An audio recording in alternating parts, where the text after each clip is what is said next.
Good morning, good afternoon, or good evening, wherever you're joining us from all over the world. Welcome to Web3 Warriors, featuring Sira Toure, the founder and chief technology officer at DLAR.io, and working on a new platform called My Legalese. Welcome, Sira. How are you doing?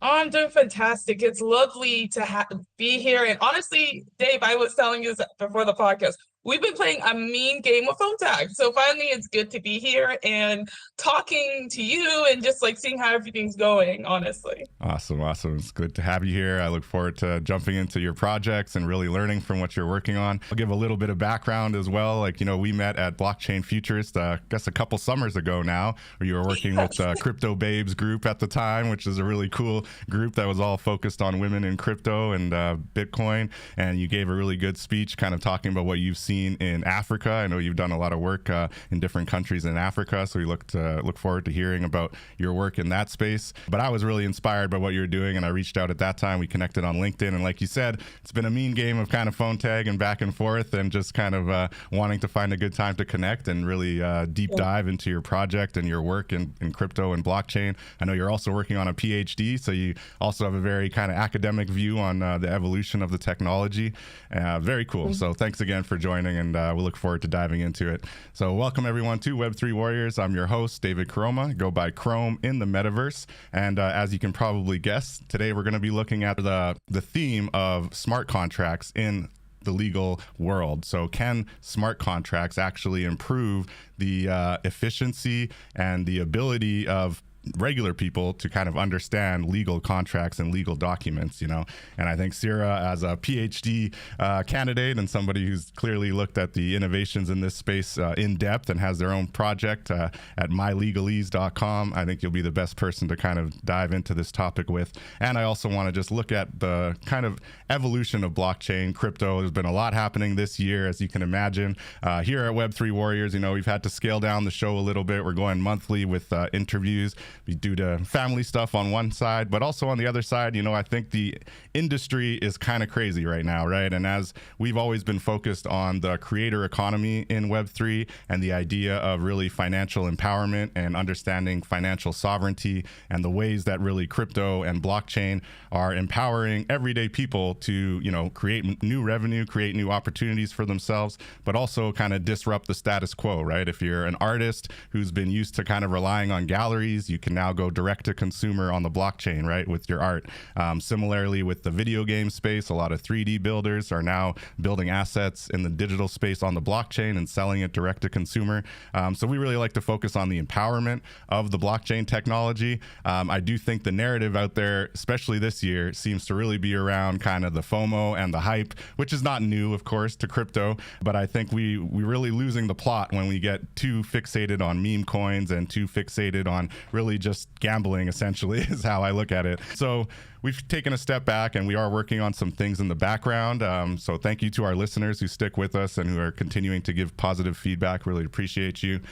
So just wanted to give a little bit of that background and know that we are continuing to iterate, continuing to work on the Web3 Warriors vision and really focus on that element of blockchain and crypto, which is empowerment and the creator economy in Web3. And also just any businesses that are really doing innovative things and disrupting the status quo. So thank you again, Sira, for joining us. Without further ado, let's jump into what you're working on with DLAR, which is DLAR.io is the parent company, which stands for Digitally Leveraged Assets and Resources. Very cool name, very in line with what we're working on. And I know it also incorporates artificial intelligence and AI, which is a very kind of hyped corner of the space right now, and I think it's not going anywhere. The evolution is only going up from here. So really exciting stuff you've got at this platform. So maybe before we jump into DLAR, could you give us a little bit of background on your background in the professional space as well as what brought you to Web3? And we'll start there, and then we'll jump into your project. I'm going to give you the short answer on who got me into Web3. My mom. Oh, I know. Shocking. Every time I tell her, I don't know. My mom is the innovator. She really is. My mom, I think she's 60 plus years old, and she's like, Sira, this blockchain is going to do something. And so she was the one that got me in. But to start with my background, so I was a student athlete at Auburn University, and actually that's where I'm doing my PhD, doing it back in my alma mater. From there, I started working at Boeing. Luckily enough, worked as a systems/software engineer there, and was able to work on the military side, which was able to protect the U.S. country and learn my technology stacks and all that stuff from there. From there, I worked at Raytheon for some time of years, and I've been lucky. I was able to, program radar warning systems and just explore that space. And during that time at Raytheon, I knew I wanted to, after I was done going to school, I wanted to grow myself as a professional. So I got lucky enough to be working at these two big companies. And I was able to, I always wanted to go back to school for something, or at least wanted to give back to my mother's country and my dad's country. For me, my mom, every time I was younger, my mom always told me about Africa, always kept me up with current events. And so luckily enough, back in 2020, I'll get back to that part later, but 2016 is when I really got into the blockchain space, and it was my mom. It really was my mom. My mom's like, "Sira, this whole blockchain, I will say that's that's a story we don't hear too often, that the parents are the ones I'm pushing telling it. you, my mom's really an innovative. Awesome. She's more hip than I am, I think. Shout out to Mrs. Toure. Yeah. Nice. So she's the one who was like, "Sira, I'm a mom, I'm a mama's girl." So I'm like, "Okay, mom, I'll just put some money into it." And then I think, all of us, investing is easy. Like, you kind of just put money into it. You kind of just put like okay, I won't get a coffee on a Wednesday. I'm just going to put $5 into like Bitcoin or something like that. And so from there, like back in 2020, I was lucky enough. I think I took it more seriously. And back in 2020, because during 2016, I was honestly, I was playing college ball. I was very focused on maybe. I was like, I'm going to be a WNBA star. Nice. There we go. And I got lucky. Played a pretty big league. So nice. I think I always thought that was my direction. So I didn't really put much focus into it. But back in 2020, I got this awesome opportunity to. You basically me and my mom together. So some of the work my mom does is help go back to her countrymen and help with the government there and all that. And I was able to write proposals for crypto and all that. And while I was doing that research for the countries, or the West African countries, that's when I realized how amazing the blockchain is, and kind of how amazing the system that was created was. And that's when I realized, I'm like, this is where the future lies, and this is how countries like continents like Africa are going to develop, and what the direction that we are going through. So back in 2020, I wrote papers to some countries in West Africa and gave them proposals on how to utilize Bitcoin and Ethereum, because initially they were like, "I want Bitcoin. What's Bitcoin?" Everyone knows Bitcoin. That's the one that everyone sees going to the moon, right? Like, oh, I missed it. Yeah, and so that's kind of what's happening is what's Bitcoin back in 2020. And so I wrote proposals, and luckily enough, I had my mom and other people present those findings that I put together and how they could utilize it. And so that actually fostered me to go pursue my PhD, because they're in those type of countries and stuff like that, they want a doctorate, they want a degree, even though I was I work at Boeing. Things. How do you not want, how's that not enough? Devaluing your input just because of your schooling? Come on. I'm I can literally blow up things. This is crazy. But no, I guess that wasn't enough. And so literally, from there, I literally started doing my PhD, and I went back to my alma mater, because the one thing I liked about it is they allow you to do an online PhD. Okay. And so that's when I decided to do my research, and I wanted to do it in blockchain AI and how countries can integrate it. But in general, how do we do it in for the whole country, the whole economic system? How do we do it financially? How do we look at it on a real estate level? How do we look at it on a law perspective and all that? And so back in 2020, I really started going deep dive into it. And with my background working for the military and all that stuff, and that's when I was with my background, I'm this is something I can resolve. This is the path to Africa and other countries, not just Africa, other countries out there that want to, not even countries, it's a continent, but other places like this out there that are just, that need this technology to grow more. And so that's kind of what my research is about. And the other part that basically the three technologies I'm fusing is blockchain, AI, and quantum. And those are three buzzwords at this moment in time. But yeah, I feel like we're just at the mainstream hasn't caught up to quantum yet. I don't think. Only the investors are kind of talking about it from a, we're going to, this is why NVIDIA is going to be so big, right? Because everyone's going to be relying on the NVIDIA. Sorry, I cut you off there. No, it totally makes sense. It's very true. And I think it's getting to a point where I think, it's funny because it's the consumer part of quantum hasn't came out yet, right?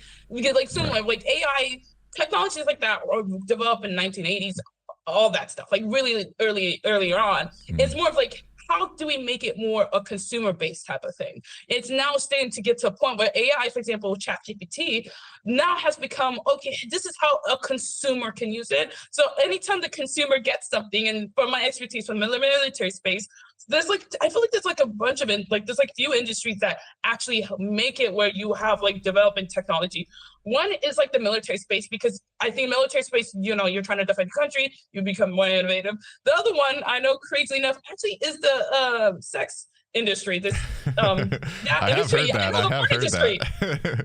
Yeah, actually, it's very true. Yeah, like I think, like for example, like the AI girlfriends, I think for the next sex industry came back in like way early, like I think 2015-ish. Wow. Like they were ahead of the game. Yeah, they were ahead of the game. They already had AI girlfriends ready, lots of women ready to go. Dang. So yeah, it was kind of, so from there, I guess, tying back to my startup.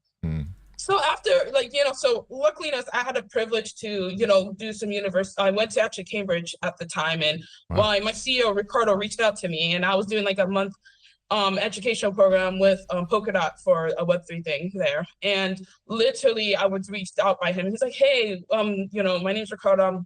I have this concept that I like to do. And I'll be honest, I'm very particular because I've done like Web3 projects, like, and I'll go back to the community piece afterwards. And literally my you know, co-founder was just like, yeah, here's the product, here's the proposal I have. And I really like this proposal, and I'll go into it later on about like what our product is and what we're building out. Well, basically similar to your vision of Web3 Warrior, we're trying to empower the everyday consumer, the everyday entrepreneur, and the small businesses, and obviously the Web3 space, because that's something I'm passionate in. I believe that it's gonna help my country, Mali, and the Ivory Coast get to for the technologies. So we have a similar foundation, and we're really about empowering. And this is where, for me, my PhD, like unlike a lot of other people, I think when you talk to PhD students, they talk about it where they're like, I'm getting it just, you know, to have the type. And I think for me, it's more than that. It's a life, right? Yeah, you know what I mean? Like they're like, about the tech, like you genuinely want to learn the ins and outs of the tech. Yes, and like for me, it's like a bigger mission to actually help the countries, like my mom's country and my dad's country from there. And basically, yeah, back to the other part. So I'm gonna go zoom. Yeah, you're good. Back to the community. I like it. It's very interesting. Part. You've got quite the resume, I gotta say. It's impressive. Thank you. Yeah. So the other thing, to be honest, back in 2020, if you guys heard of a platform called Clubhouse, I actually met some, you know, that's where the show started. The show started on Clubhouse. That's crazy. Oh, that's so fun. Yeah, Clubhouse. It's so fun. Like I was just like, it was like a time where I like me and my sister have this like weird, like, it's actually really cool. So I have a theme for like every year. Like, so at the end of the year, me and my sister sit down and we're just like, okay, what's our goal for the next year? And so my goal that year, we kind of did like a vision journal, was to network and connect more. And I'm like that. So for me, I went on Clubhouse, and honestly, that's like actually took me more on my Web3 journey back in 2020. And so it also helped me understand how amazing this technology is. And there was a time where like, and when you first started off with Clubhouse, especially like when a lot of those like Bitcoiner rooms and all these other like crypto rooms, there wasn't really a space for women to talk, because I feel like because the way women talk about things, it's different than the way men talk about it. And especially even now, the Web3 space is dominated by men. It's just fine. It is what it is, right? Yeah. It's the tech space is dominated by men, and it's fine.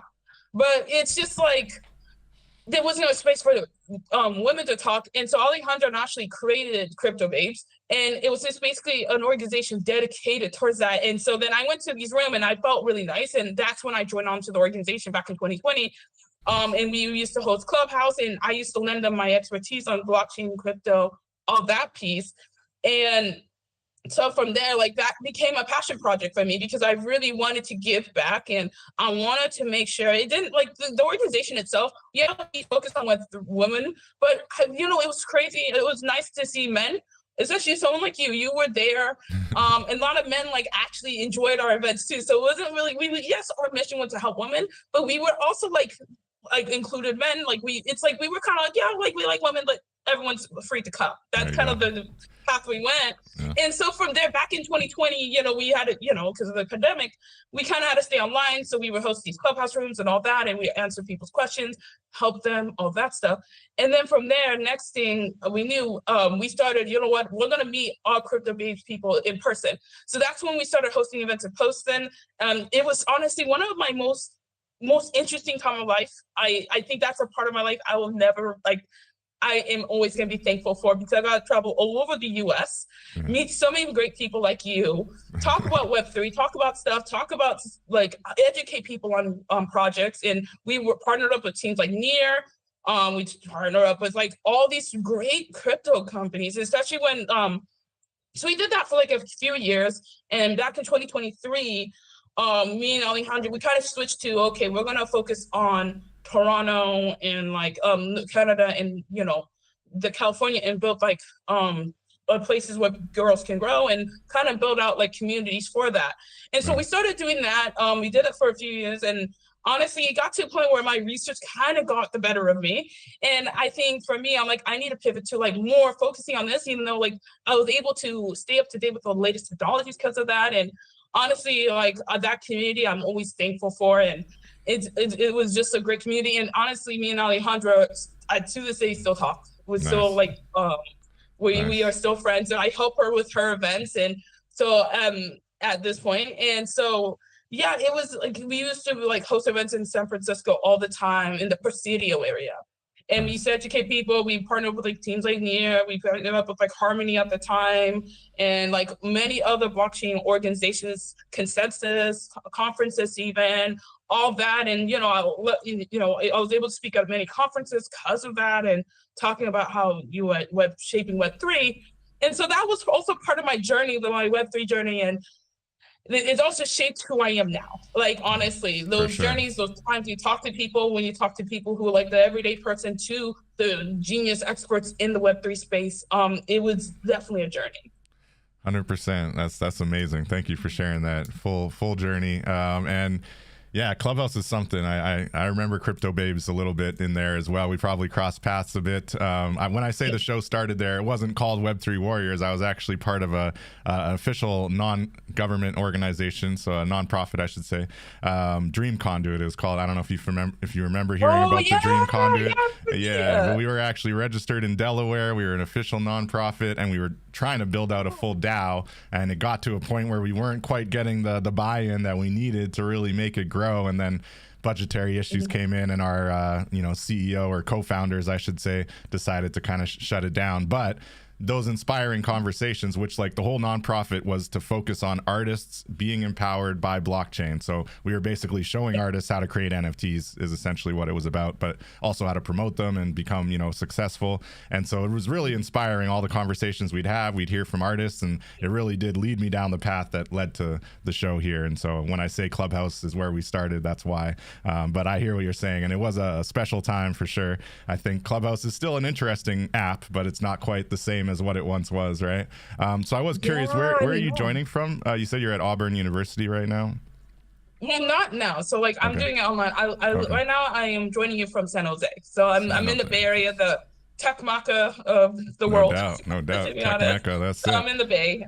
Yeah. Nice, so nice. And I feel like being in the Bay for sure, but in America in general, and like you talk about these partnerships and the way Crypto Babes has been able to really grow its brand and really partner with, Blockchain Futurist when I met you there, but also all these other events in the States. And it's just been really impressive to kind of see how that has come together. Because as somebody who's been part of DAOs, part of different groups, I'm even part of a local nonprofit here in Manitoba where the blockchain space is much, much quieter and there's not much going on. Finding those partners can prove difficult, especially without kind of the numbers to show them, because generally they want to see how many thousands of people are you going to have, or how many people are you connected with. So just kudos to you and the whole team. It's really impressive what you've been able to do there. So with that, let's hear about the digitally leveraged assets and resources, and specifically maybe what's like the mission and vision of that parent company, and then we can dive into the Legalese platform as well. But I'd love to hear just a little bit, because it seems pretty broad. Like looking at the site, I know you cover a lot of different topics, right? From digital agreements, which you've kind of copywritten as DAD, digital agreement documents, which I think is a really cool. Right, that's a really cool acronym. It works out well. But you also talk about NFTs and community and trading crypto, and even just educational platforms. So it seems like you really want DLAR to be kind of an all-in-one, like blockchain education and innovation space. So tell us a little bit about it. And it's really cool. Yes. I think the vision and mission, we try to, similar to what you were doing for Web3 Warriors, our vision is to empower entrepreneurs, everyday person, and business. Like that's kind of what we want to do. We want to make it as easy and easy and as secure as possible, because it's based off my background, right, from in the military. And so basically what the parent company DLAR wants to do is we are trying to build out a super app. Like you're familiar with this if you live on like in China and places like that. They basically have apps that just basically do everything for you. You don't really have to you really don't have to do much. You just kind of go to this app and it has everything.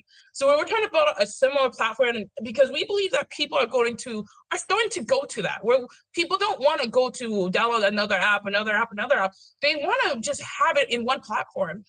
And so the parent company, we want to build out based off of my research. So like a lot of the stuff is in my research and all based on a lot of stuff. We're trying to tackle the problems that we see in Web3 a little bit, and some of the problems we see in the gig economy that we have now, where it's getting to the point where people don't want to do the normal track of where you work at a company for the same company for 40 years and then retire. We are now, the studies have shown that basically majority of 18-year-olds now, or Gen Zers, they want to actually become, the number one profession is influencer. So I think, I know it's crazy to think about it. It's a little concerning, but It makes sense if you think about it, because like working for a corporation, all that stuff, it is hard to get your foot in the door. And there's no pensions or anything. So like it makes sense that people are shifting towards that and people are becoming their own boss. And so our company is embracing that. We're embracing that, empowering those individuals. And one of the ways we believe to do that, we're making a Web2/Web3 solution, is through Web3 with the security of a blockchain, the intelligence, pattern detection of AI, and the speed of quantum. So we believe with these three, when we combine these three, we are able to do that. But in general, that's kind of our mission and vision. So the thing that the main product that we're looking at right now is the digital agreement document, the DAD. But the product we have launched out is legalese. And I'll explain what that comes from, what it is. So our organization actually graduated from the Founders Institute. So we actually went through an accelerator, graduated from the Founders Institute, and nice. Back in, to the test our metal with actually our team is like because we did all four we did four founders went through the program and all four of us graduated. So that's actually unheard of. A lot of people just do one CEO and they just leave it. But like we have our full team, like our company's philosophy, to be honest, is that everyone should know every part of the company. Everyone should know the technical. Because if you look at our website, we have this like ethos called Scrum Nimble and Scrum by Fire, which basically builds on everyone should know everything. Everyone needs to hold each other accountable. And we're kind of updating the way that the agile process and all that is done. But in general, that's our ethos, is everyone should know every part of the company. And that's where for us, we graduated, all four of us, even for me, I'm like, I have to learn marketing. I just want to focus on tech, but like, no, like every part of the company, every person needs to know every part of the company. So that's something our company goes off of.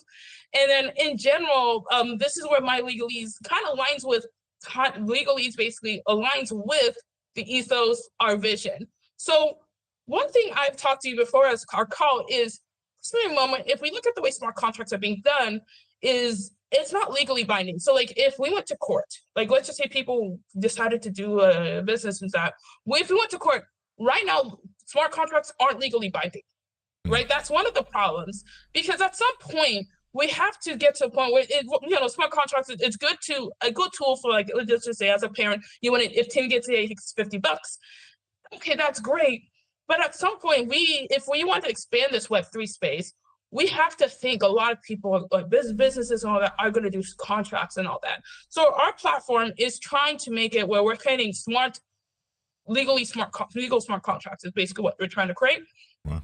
And to do that, we have to understand, we want to be able to convert the Web2 contracts into a Web3 smart contract where they're legal. That's kind of the goal of it. Nice. But so that's kind of where the Web3 space comes in for us.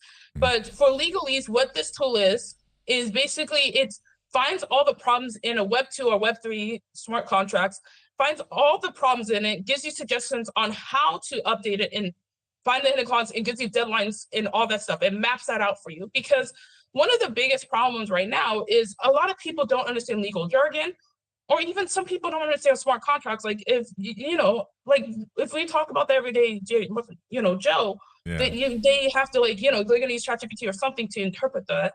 But like, even if you don't know how to prompt ChatGPT the correct way, you might not get the right answer. So what my tool does, based off of my background of my PhD research and all that stuff, I created a tool that basically finds all the issues, and then it basically spits out, and you can actually recreate your Web3 contract and Web2 contract. Wow. So yeah, go ahead.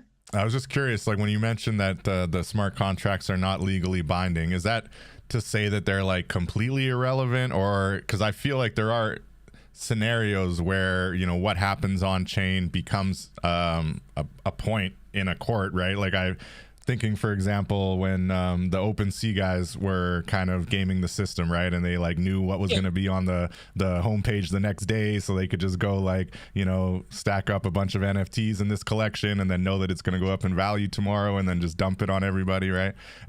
So that was on chain, and I mean, like I would imagine some because they ended up going to court, and I believe at least one of them got found guilty, right? So wasn't that like in that case, wasn't like what happened on chain still like relevant in court and used against them essentially? Are there scenarios where like what's happening on chain now does still matter and is used as like kind of a whatever point of I don't know, just used in the court of law, I guess, to kind of prove a case?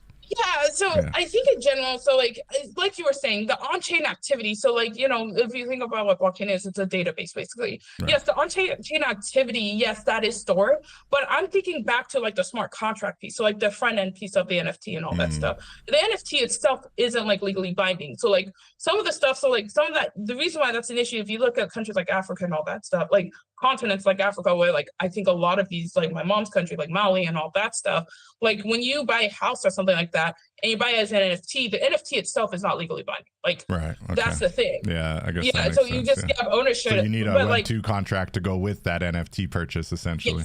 Yes. Yes, exactly. So then this is why we're trying to combine that piece where we're like, hey, let's mitigate that issue. Let's mitigate it where, like, for example, the OpenSea guys, like, I think that like, obviously, if you want to be like, I think if you want to be a crook, you want to be a crook. Yeah. That's just like, you can always find it. Right. They probably didn't think they were being crooks. They were like, hey, we just happen to have this information and we're just going to use it to our benefit, Like, but I don't know. So like, it is what it is. Like, hey, I respect the hustle. Do what you got to do. Like, It is what it is. But so that's the part that we're more addressing, is that front end piece. The on-chain piece, it does help. This is why I think our team really likes the blockchain. It is able to, it's decentralized. It's, it's kind of that ethos of trust over verify and always verify. That ethos really resonates with us too. So like, that's why for us, we're combining that piece. And that's why for us, the first tool that we created was that legalese, like to find the issues first. To find the issues in your smart contract, to find the issues in a Web2 contract. Because the other thing we want to do is make that bridge from Web2 to Web3. We want to make it where it's seamless, where we're able to kind of understand. And so this is why legalese, the tool, I would say the ethos of that tool is know what you sign. That's our ethos for legalese. Yeah, know what you sign. Like, know what you're getting yourself into. Know what you're deploying. Like, no, like find those issues before you deploy it. And is that where the AI kind of comes in? Because it does like essentially like a quick scan of the kind of Web2 contract, and then kind of, I wouldn't say dumbs it down, but maybe simplifies it a little bit for the average person to understand it and recreate it fully. Yes. Wow. Yes, Web2 and Web3. So it does that for both. Yeah, so that's like, so in some semblance, that's like what it is. And I think that's going to bridge it. And at some point, one thing that I think in the future I see legalese but developing too is we're going to have it with Web2 contracts. We're going to give people the option to make, if they want their contracts more on a more secure database, all that, develop it on the blockchain, could become web smart legal contracts. That's Right. our goal with that tool. And I think that's kind of like what we're having. And then the second product that we're having, and this is going to be happening, we're going to probably release that sometime in Q2, is the digital agreement document, the DAD. I know the tagline's fun. I Yeah. thought that was Yeah. something It's when a I good first when acronym. you told the name. So it's funny because when our URL is not without my dad. Uh, Funny, I know. So I of know. course, of course. And so the DAD is basically the contract creation piece, where legally is the contract interpreter. The DAD is like I think our feature, like our main feature, is creating that smart contract for people. Like making it where it's like for us. The one other thing is we want to make sure Web3 is more adaptable. So like the way we're trying to do it is we're trying to make it in a form that makes it easier. Like usually, like you basically have to fill it out like a Google form. Is the way we're creating the DAD to be. Where it's like I think a lot of people when they train a smart contract, like one of my scribes, I felt like when I was like looking at the way Web3 is developing, I'm glad it's going the way it is not everyone's going to be a coder. You can't expect everyone to code their products. Lucky I am, Yeah. but you're not, Dave. Like so, David. Right. You know, so I think in general, like we are building a product where it has the easy UX UI of a Google form or something you're familiar with, but with something that could be useful. So that's basically what the DAD is. And I think the cool thing, the thing that's different between the us and everyone else is, yes, we're gonna have an escrow, but we have mediation. So the part that people have to understand is like, let's just say Timmy gets an A. And let's just say he gets like an A minus, and the smart contract doesn't have forgot about the A minus, because honestly, the harder part about smart contracts, it's biased. It's based off of the coder itself, because the coders make mistakes. Right. And so let's just say that's the case. The cool thing about the DAD is not only are we going to have an escrow, right, and make it easy for everyone to create their contract, is we're actually partnering up with law firms. This is where the legal part comes in. Partnering up with law firms, for now, we're starting with North America. We're actually, the two markets we're tackling is North America and Africa, and we're spin from there, obviously. Awesome. Like the thing that we're trying to like tackle when it comes to like contracts is that mediation. The part where, okay, there's a lot of gray areas. So this is where working with law firms and our mediation piece, which is not a lot of platforms have, we're actually developing that piece, which I think, for example, if you're painting your house as a regular mojo, you know that, okay, he might have painted the house, but did he do it correctly? It's a question, right? So then that's when our platform comes in and is able to help with the mediation of that. And so that's what makes us unique compared to the other competition. So this is where the DAD kind of works together with legalese, because legalese, as it's interpreting contracts, it's actually going to improve the contract creation of the digital agreement. That's what I was going to say. It sounds like the DAD is using some kind of machine learning aspect or something. It's still got AI in there, right? Yes, it definitely does. And it's going to be, the contract creation is going to be backed by blockchain and all that. You know, at some iteration, it will be backed by blockchain and will be having all that stuff. But yeah, a lot of those are the two things. Like first is to make legal stuff easier for the everyday person, because especially as you start a business, like even for us, we start a business, you have to incorporate, you have to do all this stuff. We want to make that easier for you. We want to make sure that process or any problems that you have in a contract is easier. And one of the people on our team, she's a model. She, like, one of the things that was interesting about her, and this story resonated with me, is she was telling, like, you know, she was telling us this story of like when she was a model, and she is still a model, my bad. And when she's modeling, earlier on, you know, especially when models, when you start off pretty young. Like she was like pretty young, like I think early 18 or 19, around there.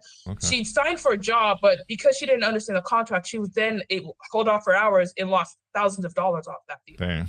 So that's like the everyday plight. Like when you sound like an employee. I can imagine the music space would probably love this kind of stuff too, right? Because they'd be, you know, basically tying up artists and crazy deals that just kill their careers and all that kind of crazy stuff I hear about. So yeah, I see the use case here. It's really fascinating. And yeah, it seems like you're kind of firmly in the Web 2.5 space, but obviously with an eye towards all of the Web 3 advantages, you know, but like kind of pulling people into there. So it's really, really fascinating. I'm just curious, when looking at the the website here, I see that there is a mention of the Toure protocols, which sounds like one of your creations. I am curious what that is, and then I want to get a little bit into the weeds of like what the plan is when looking at the adoption of a blockchain, for example. So like, would all digital agreement documents eventually, maybe it's the right partner, maybe it's the right use case, but find a blockchain that they all live on essentially, or would it be still, you know, somewhat agnostic where anyone could kind of choose their blockchain that they want the dad to live on? Or I don't know, just curious about that. But first, let us know about the Toure protocols. I'm curious. Oh Jesus. It's funny. My CEO is like, I'm like, let's not make that the name. He's like, no, it's yours. I'm like, oh Jesus. Own it. You gotta own it.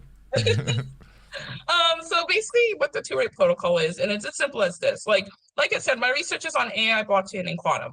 I think the thing that we look at, I think in the way when we look at quantum, a lot of investors look at it as, oh, quantum's just gonna break the tools. If you hear the buzz, that's what it is. And I'm taking it as a different, like the protocol itself is gonna take that piece as a different way to look at it. I'm looking at it as it's an asset rather than an enemy. Let's not look at quantum as an enemy. Let's look at it as something that can actually help us with the computational power and actually get us to have faster transactions, have faster like money transactions. So the Toure protocol is simple as this. We want to create a smart blockchain. We want to create a smart blockchain that utilizes the fastest technologies such as quantum, the human-like thinking of AI, and basically the security of the blockchain. And so the protocol itself, we're trying to also utilize some of the Web 2 infrastructure, which is like the internet protocols. We have the like TCP and all those protocols, internet protocols. We on Web 3, we know you use like the WAS and all that, so that does help with that. But I'm doing research to actually develop further than the WebAssembly that we have right now. So we need to like get like, because one of the things, and then, you know, Vitalik formed this as three trilemmas of security, speed, and scalability. I'm addressing all three of those. And it's using these three technologies. That's kind of what it is. So I'm basically creating a trust brain for the blockchain. Like the blockchain could help with consensus mechanisms, like making consensus decisions faster. That's a huge deal, right? Like for sure. That's kind of what it is. Everything is about speed. So that's kind of what the Toure protocol is, and that's how we're going to get to that, is through, I think some companies right now, and like the cool thing is like, you know, it was funny during, I think 2023, like at like the end of it, 2023, part of 2024, I put my head in the sand a little and was focused on our research. And so then I recently started going to this conference. So I went to ETH Denver, and I seen a bunch of like AI and blockchain companies. And then when they talked about quantum, the way they were talking about it was like, oh, like, well, there's this interesting company that's doing like a wallet that's quantum, like is able to not be hacked by quantum. I'm like, that's great. I think that's a great thing to do. Yeah. But, and I'm like, I was talking to this guy, and I'm like, I think we are 10 years before we like make it like quantum, like the everyday consumer. Even have to be worried about that, yeah. I don't think we need to right now. I think we're a little like, we're still figuring out this whole AI thing. Like, I think even ChatGPT, like we're still figuring out all that stuff. So, and do you think there's legitimate concerns around quantum hacking, like just straight Bitcoin keys and Ethereum keys? I think there is some, but I don't think we need to, like, I think the Ethereum team, and especially like, I think a lot of blockchain, you know, a little bit of extra info from other companies, like they're going to adapt quantum, like at some extent. Like I think a lot of companies are installing that. Even I think Bitcoin, like community is looking into putting like the some Bitcoin, kind of safety measures in place, basically. Yeah, safety measures. So I think this is why I don't think it's going to be as big of a deal as people are making out to be. And then the other thing people have to realize with quantum, like, and the cool thing is like, I think people, it's like, there's even like quantum's based off of this technology called transistors. And this is where NVIDIA, like you were talking about at the beginning, is a really big deal because they produce the transistors and all that stuff. And so like there's even research where people are able to like do quantum computing through mushrooms. It's a crazy time we're in, I know. That's wild. But I think this is why I'm like, I don't think we need to be as concerned. I think if anything, we should be excited that we're able to speed up the quantum, speed up our blockchain, speed up the transactions from paying with Bitcoin, Ethereum, Solana, or whatever you're using, and NFTs. So I think this is what the Toure protocol is representing, and what it is, it's more towards how making a trust brain for the block as a blockchain, like letting the blockchain be its own thinker. That's amazing. So and the protocol, the everyday. Amazing. So just if you were to have an elevator pitch for the protocol, it would be essentially trying to solve for the dilemma that Vitalik mentioned with the security, speed, and scalability by using quantum AI and still, of course, blockchain. That would be kind of the, and it's like a new protocol, like you say, a brain. So something that's bringing all these concepts together and allowing it to be basically pushed out on a website or platform more simply, essentially. Yes. Yeah, nice. I think one of the ethos of like my startup, and I'm, as you know, the CTO, and this is something because in the Miller case space, like you have to make it for the everyday pilot, because like I'm coding basically with lives on the line. That's basically like the mentality I always coded at. So for me, I know it's not as intense. Yeah, that's good. Hey, whatever lights the fire, that's a passion. Yeah. Like all the aircrafts and all this stuff I was coding towards, or like radar warning, if I'm not detecting the right thing, they die. Like that's kind of like what it is. Yeah. And so for me, like the mentality of my company is we want to make it like our platform is always going to be making it easy for the everyday user. It doesn't matter Web 2, Web 3, every walk of life. It should be easy, and especially when you're doing creating products for Africa. Some of like with the infrastructure, you have to be able to adapt to different infrastructures. Where like for example, Korea has like 8G Wi-Fi, where like Africa might not, or even these parts of the US might not have that. So that's kind of where like my ethos as like a tech person is to always create something that the everyday user can get. And that's kind of where like for me, like Legalese, that first tool, which is like I'll tell you this crazy study and I'll let you know. So back in 2024, a study has shown 10% of annual revenue is lost due to hidden clauses, unfulfilled obligation, and deadline. So imagine if you're $1 billion company, you're losing millions, like millions, like hundreds of millions, basically. Like that's crazy to think about because you miss a deadline or you miss a hidden clause. And that's kind of like why I built it more in like a Google form or in a familiar like drop down type of thing. And the DAD itself also is going to be very similar, where you can have a collaborative, like similar to like a Google Docs collaborative, like way of just like creating contracts and making it where it's like you to type English words or whatever type of language words that you want to create your contracts, instead of like making it so difficult, like kind of Web3 at some semblance where they are trying to make you code and learn JavaScript or learn Rust or something, which is not, it's not, a great, like that's like not like a best way to get the everyday user. And because of my time doing doing crypto babes, my message is always about empowering people, empowering the creators, empowering people.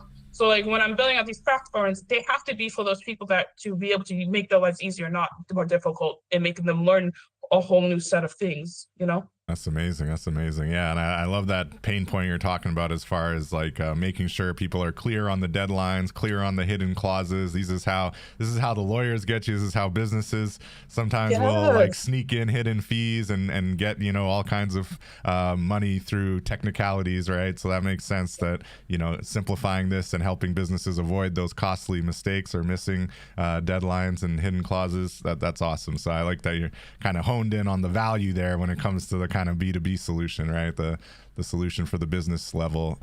So I was curious on that digital agreement document and how they're going to live, when they do incorporate the Web3 piece and kind of the on-chain piece. Are you, partial to any one blockchain? I know you quoted Vitalik. I'm a big fan of Vitalik, of course, being up in Canada. I think that Ethereum is the only truly decentralized programmable blockchain from my perspective, but I understand Solana's out there and a lot of others are competing. So I'm curious, is there a vision for like which blockchain you would see these kind of living on, or would it, like to your other point, have to be more of a plug and play thing where they can basically live on any blockchain that the user chooses? Just curious how you're planning to integrate that. So one thing I want to say, yes, we're doing B2B, but we also want to do B2C. Right.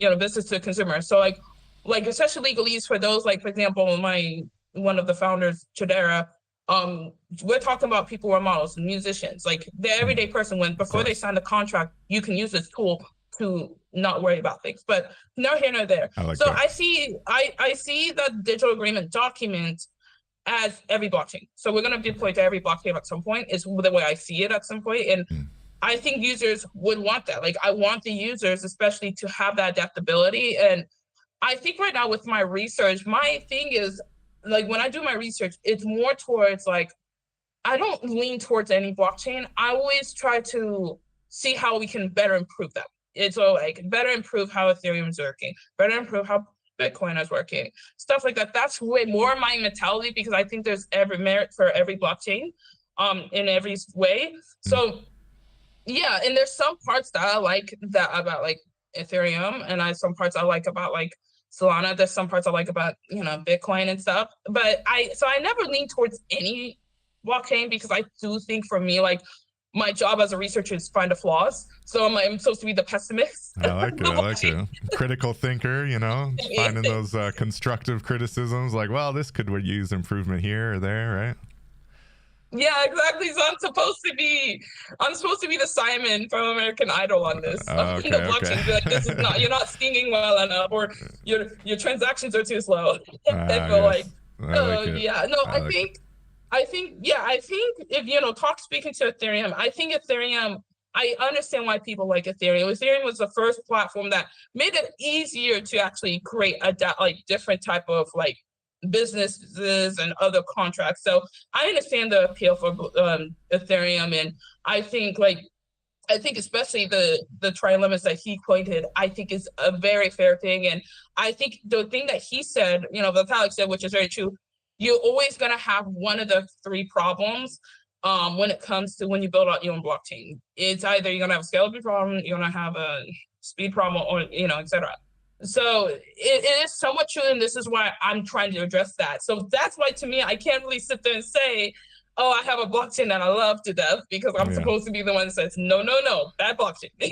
Cool. Bad blockchain here, bad blockchain there. Yeah, well, I got to ask, and it sounds like, I mean, I like the open-minded approach. I always like to say, blockchain agnostic is how I view myself, and I think that a lot of the guests I talk to are kind of in that space as well. Do you have any thoughts on kind of the scalability problem with Ethereum? And like, obviously layer 2s are proliferating, and all, different ones are solving for different issues. And, Base has been doing pretty well in the art space, for example, with their users at Coinbase. Yes. And then, you've got Polygon and others that are just really solving for the fee issue more than anything else. But some have been actually having their fees go up as well. So I'm just curious if you have any thoughts around kind of that specific scaling of Ethereum and their whole ecosystem. And do you think that layer 2s are basically the future, and they will ultimately ensure that Ethereum sticks around for the long haul? Or any thoughts on that? Yeah.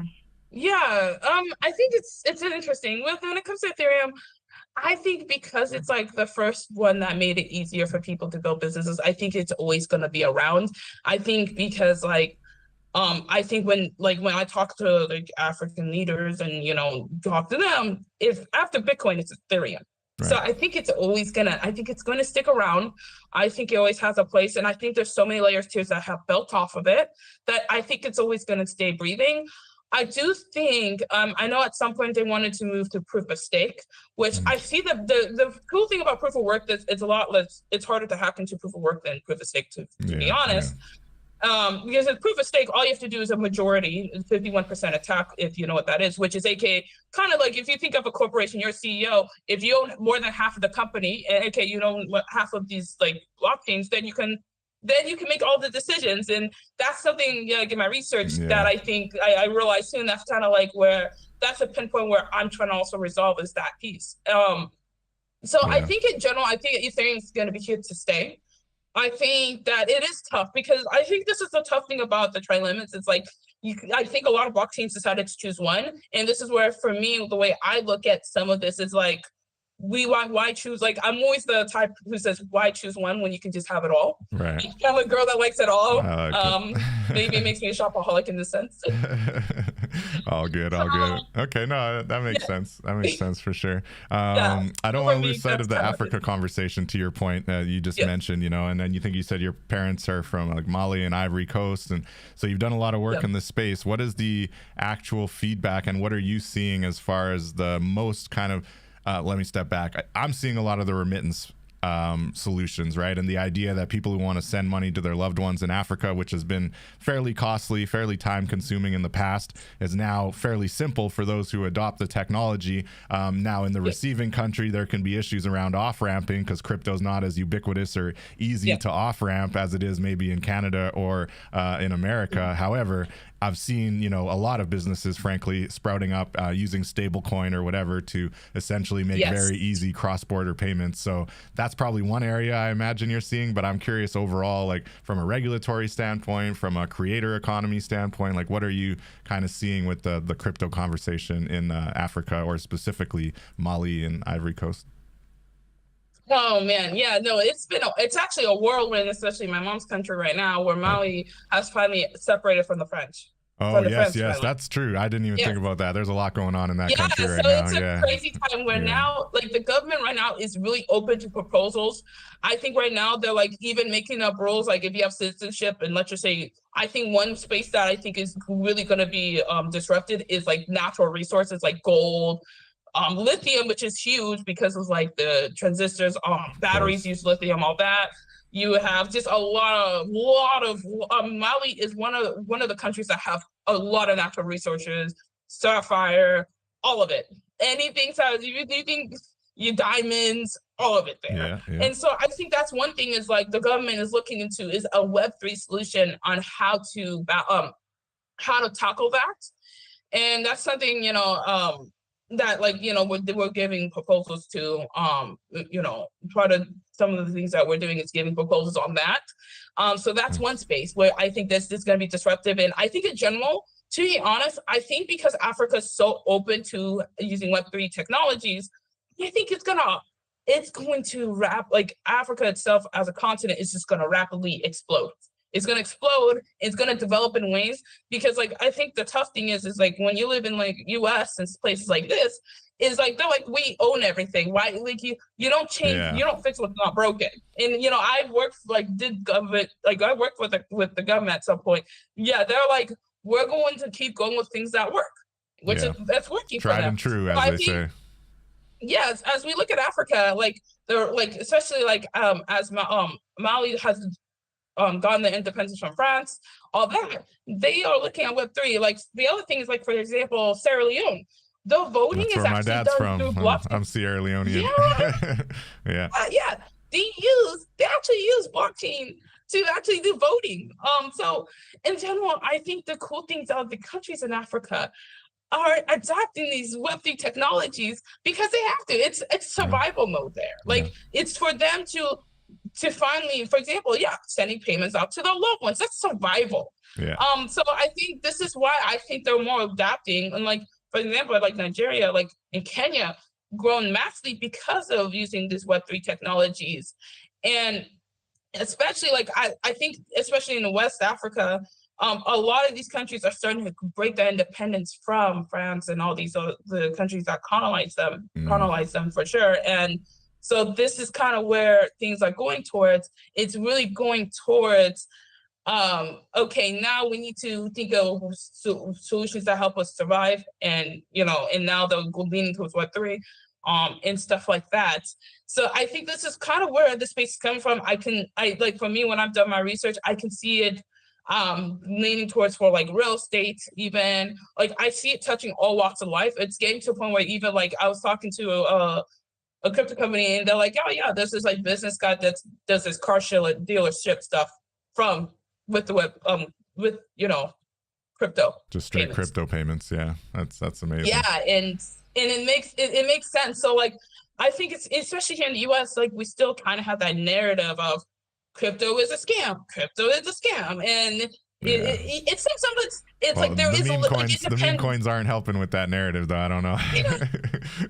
Oh, I know. The the meme coins or not, because I think that's what the narrative I think the US is kind of push is like, see, you have meme coins called like Pussycat and weird stuff like that. And then, like, do you really want your currency to be? Because like the one thing that the ethos that like when we got crypto and blockchain broke is like is money is a belief system. It's if your currency is only as good as people believe in it. So it broke that mold when in 2009 when it really came 2008 when it came to be Bitcoin came out. They really broke that ethos. So now, now they're like, oh, see these meme coins called Pussycat and called Doge, called Boink. Do you really want to? Do you want a currency called Boink? Like, you know what I mean? Like, so I think that's kind of, just made it easier to spread FUD, right? The fear, uncertainty, and doubt. And then when you have like crypto companies do sketchy stuff, like you see what happened with Celsius, like. Then I think that's kind of where like people are trying to push like a lot of these like US especially is going to push that narrative of okay, crypto is whatever, even though we have the Trump administration which is a little bit more friendly to crypto, but still they're like US dollar. They're still going to push that narrative still. Of course. But yeah, I just think in general, like this is what gives countries like the continents like Africa, and like you'll see this in India and other places like that. Continents like Africa to grow rapidly. Even South America is going to grow rapidly because they're like, we have to do these, we have to adapt, we have to do this for survival. So that's kind of what I'm seeing on my end. And that's especially amazing. Like with my mom's country, Mali, like great example, like they're so open. I've never seen them more open than any time, because like even the time when I purchased my stuff back in 2020 to some of those countries in those areas, like they were like, okay, yeah, cool, we want Bitcoin's fine, like okay, cool proposal, and they were like, whatever, fine, and whatever, but like they were still there. But now they're like, they broke out the independence, and so they broke free, and I think that's kind of where they're like, okay, we need new tech, we need to disrupt this whole system and just find better ways, right? No, that's amazing, and definitely praying for Mali out there. And do you think that there's going to be a concern around how the technology is adopted, right? Like even this, I actually wasn't familiar with that announcement out of Sierra Leone. Is that relatively recent with the blockchain use case? Because I know there were some questions around the last election and, with the results there. So I would hope that this is a newer announcement with the hope of kind of assuring the citizens that the next election will be very transparent and on-chain. But to that point, you almost need something that everyone is aware of and understands how the voting system works. That's why I think an Ethereum or a layer 2 of some kind would be, the most kind of reputable option for a voting system, because it is so decentralized and can't really be tampered with as directly. So I guess I'm just curious around, like, there are security considerations to take into kind of account when you're adopting this new technology, right? And do you think there's worries around, like, I don't know, an XRP or like someone that is like a lot more centralized and not necessarily as doesn't have the network effect as an Ethereum or Bitcoin, obviously? Do you think there's concerns there, like where they're going to adopt blockchain, quote unquote, but it also ultimately ends up being, if not a CBDC, which is like a central bank digital currency, some other version of basically a centralized closed network that can be essentially tampered with? Do you think there's concerns there? And do you think they're considering that when they're looking at these new innovations and disruptions? All really good questions. So from my understanding, actually Sierra Leone already actually had the voting system. Actually, they had it for last election. Oh, okay. I think what ended up happening, from my understanding, let me know if I'm wrong. From my understanding, what ended up happening was the president of Sierra Leone was like, I don't like, he's just like, no, I won. Yeah, he didn't recognize it essentially. He's like, I won, I'm still in power. I don't know. I don't know. Like, isn't the military supposed to step in at that point? I don't know. That's crazy. But yeah. I don't know the steps there. He was trying to just like, I won. I don't care. This election, fake news. You gotta let that out. It's just like, you gotta respect the gun. You gotta respect the hustle. Yeah, it's hard to find good politicians these days, eh? Sheesh. So it's like, it's kind of like they had the blockchain. I think the blockchain actually showed that the other person won, but then, like, from my understanding, but he was just like, I'm the winner. Pretty much. All right. That's final. Interesting. So there's so much. It's funny. This is like when it's funny because it's like this is when like technology could do so much. You know, like technology is technology. Technology. Like I think at some point, yes, we're in the macro, like the age of technology for sure. But at some point, when people decide, no, I don't trust that technology. There's so much. It's not technology. Well, technology is only as good as the human beings like make it out to be. You know, that's kind of what it is. Fair point. Yeah. And so I guess to the other question around security concerns, it could be super secure and everyone agrees that it's like very clearly transparent, accountable. And if the government just says, we don't care, they just go and do whatever they want. That's when the culture. Yeah. So one of the things that I would say during the research piece that I'm realizing, culture plays a huge part into like a lot of these stuff, like culture and like how things are done. And like, so that's also something in Web3 space. And I think it's always talked about many conferences, many platforms. It's like, and this is like having your podcast is really important and having your platform, your Twitch, all that is really important.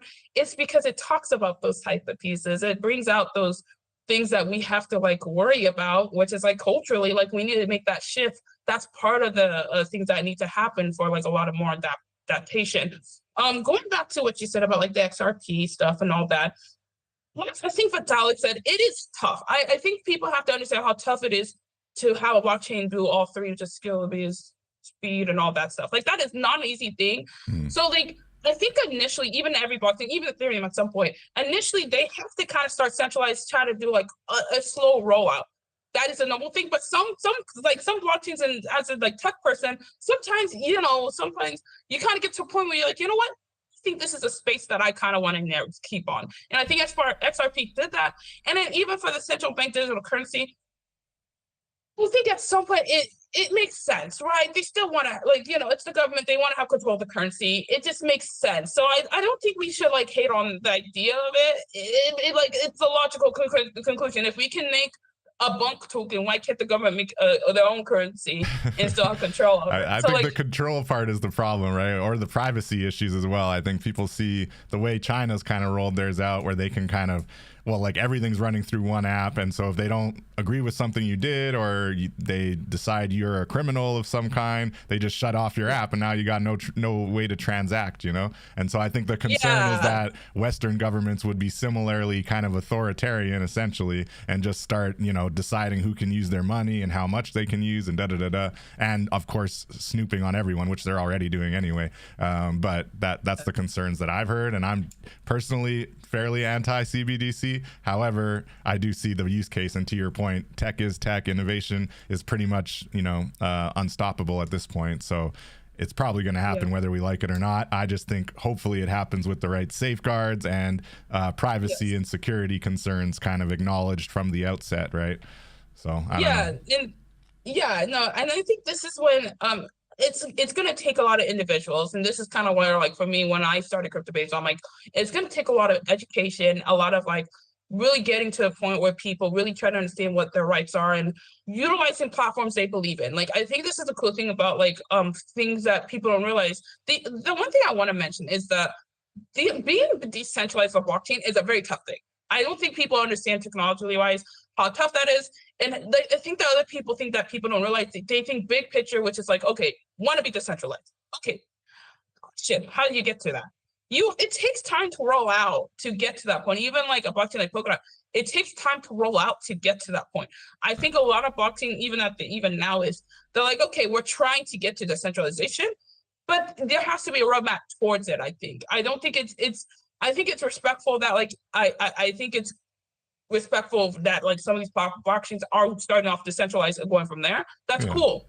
I think that's like kind of like different ways to like look at the same type of same face of the coin. Like some people like, okay, I see focus on different parts of the coin. They see the Lincoln building or whatever they see on the coin. So you kind of have to like realize getting to decentralization is not as easy as you make it out to be. But with these newer technologies coming out, like now having more extensive research, like in the quantum, all these other things, they're going to help resolve some of those issues that like the blockchains are facing. So I think I'll be able to get to that. And then going back to the, conversation about like some of the things like, happening in China and all that, and the CBDCs, some of it also has to be like, hey, we are consumers. people like what the other thing that's kind of happening is you become your own bank. Here's your own bank. Do you want to accept a CBDC or do you want to do Ethereum? Like your bank gets to decide what currencies you want in it. Do you want the currency of Ethereum? Do you want a currency of CBDC? Like you as consumers, we ourselves have to take accountability of like, okay, let's not use that. Let's just use Bitcoin instead to purchase stuff or whatever, or let's just use Ethereum instead. So some of it comes to that. And it is tough because especially when it's like a government entity, which is fine. Like, let's just say TBT, it is what it is. It's fine. And I think I get the appeal for that, for like the control piece. And I think because like I think money was always seen as it has to be controlled by a central entity. That's I think that's where it comes from. Yeah. But like, yeah, like people in China, like if they decide to use Bitcoin, like if they made a movement to use other currencies, then they could get out of that. And unsuccessfully tried to ban it. But yeah, I think to your point, ideally, yes, there is that choice. I do think some governments like China and even Russia will try to limit those choices or even make them illegal in some sense. And that I think is obviously the worst fear of every crypto advocate in the West. When they try to do it in China, even there, it's not very successful, but it still cools the whole market, right? So I don't know. We'll see where things evolve, but I think it's an exciting topic, and I think you make very good points, and you're more confident in the abilities of the government to manage that properly than maybe I am. I'm not confident at all. Like if anything, okay. I'm kind of like, there's a reason why I'm doing what I'm doing. It's not that I'm confident.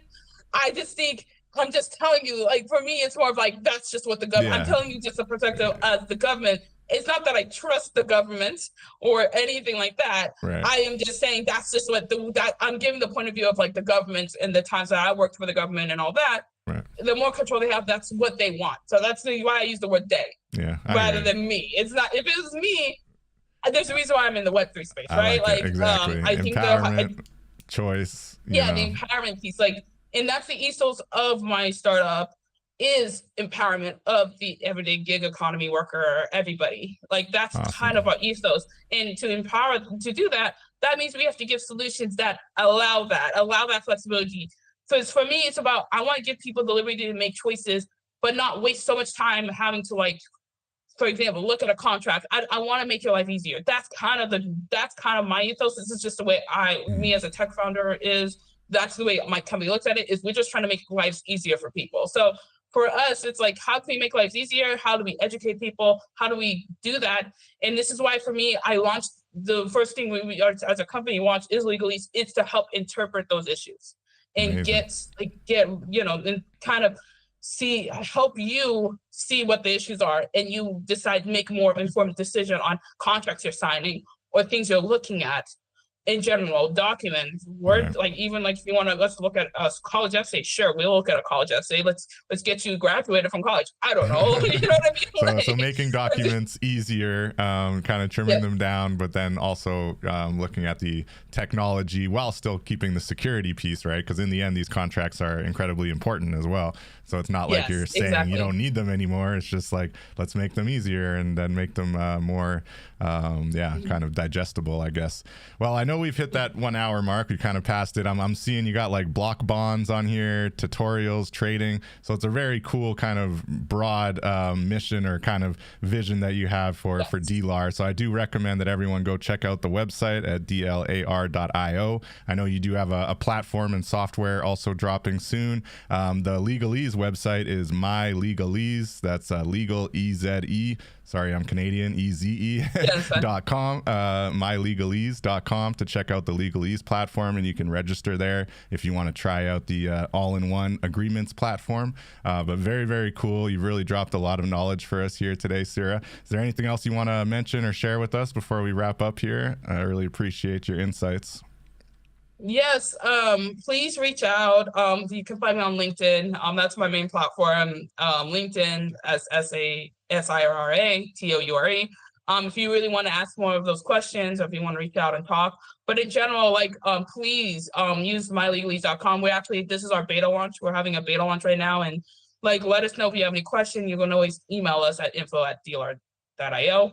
But in general, Yeah, David, honestly, it's always a pleasure talking to you. I'm really, really grateful. And honestly, it's been a long time coming, and Yeah. coming from going from community to more of like a tech, more back to my basics, which is tech. It's always a pleasure talking to you.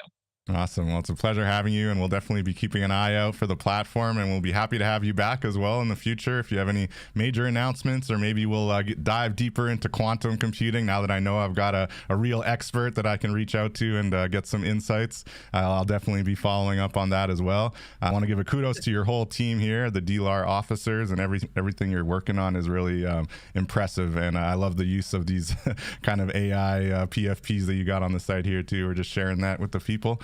I really appreciate you, Sira, and yeah, we will keep an eye on DLAR.io and the mylegalese.com. Everyone go try that out. They got their beta testing, so I'm sure they'd love your insights and any feedback that you want to give to the team. And with that, until next time, we will catch you all in the metaverse. Take care. Peace out. Pew, pew.